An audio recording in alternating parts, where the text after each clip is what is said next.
Participants on this project are from countries all around the Mekong region: Vietnam, Myanmar, Laos, Thailand, Cambodia, southern China, plus 5 Asian Americans, including me, as part of the facilitator team.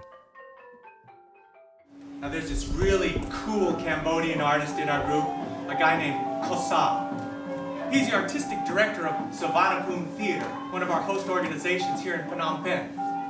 Kosa is not only a master artist of Cambodian shadow puppetry, he's a mentor for the next generation of performing artists.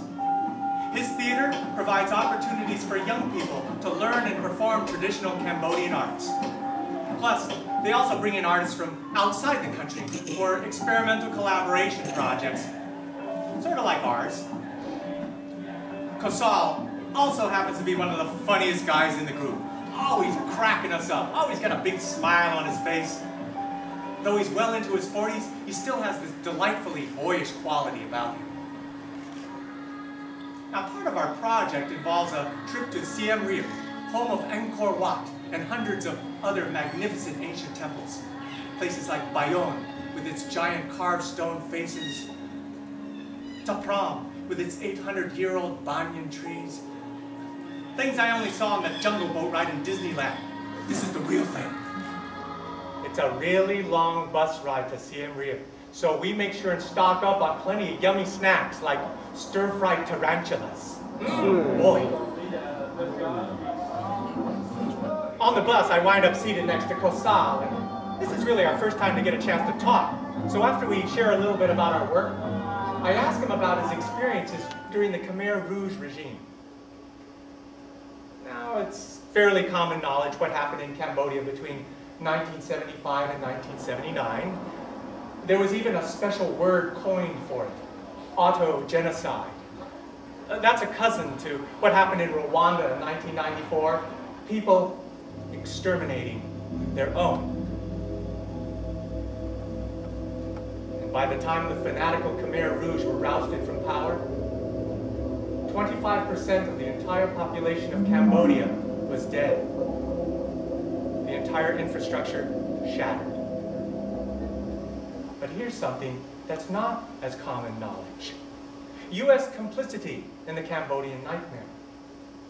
Because prior to the Khmer Rouge coming to power were 4 years of secret, illegal bombing raids by American B-52s, dropping 540,000 tons of bombs on the eastern half of Cambodia. That's an area roughly the size of Southern California.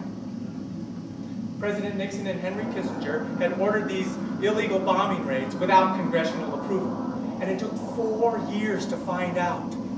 Can you imagine? Drop over 500,000 tons of bombs and Congress doesn't know? How does that happen?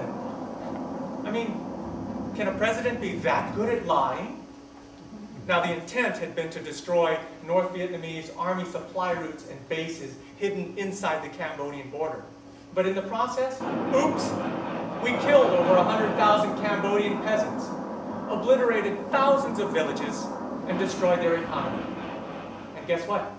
Kind of pissed people off, sending them marching into the open arms of the Khmer Rouge, who were then able to build their power base and overthrow the corrupt Cambodian government. Oh, the corrupt Cambodian government, we had a little something to do with that too. General Lon Nol, a US-friendly puppet, took control of the country in a coup d'etat engineered by the CIA. Now, is that an American tradition or what? But I digress. For more information, go to wikipedia.com, look up Khmer Rouge. Meanwhile, back on the bus. I'm sitting with Kosal, and when I ask him about life under Pol Pot, he smiles and tells me the Khmer Rouge made him into a fisherman to help feed their soldiers. The one useful thing he learned from the Khmer Rouge was how to throw a fishing net. This is amazing. I'm like interviewing an actual survivor. This is way better than Wikipedia. I've got so many questions. I want to know everything. Like, what did he see and what did he do and how did he get through it all? Suddenly, Kosal looks at me. His smile gone. His eyes are solemn, Sometimes I don't like to remember. We fall silent. I start looking out the bus window. I feel like I want to apologize, but I'm not sure exactly what for. For the tragedy of his country? For the actions of mine? For me having the gall to poke around in his personal wounds like some obnoxious reporter? I've always heard that stories untold are scars that never truly heal.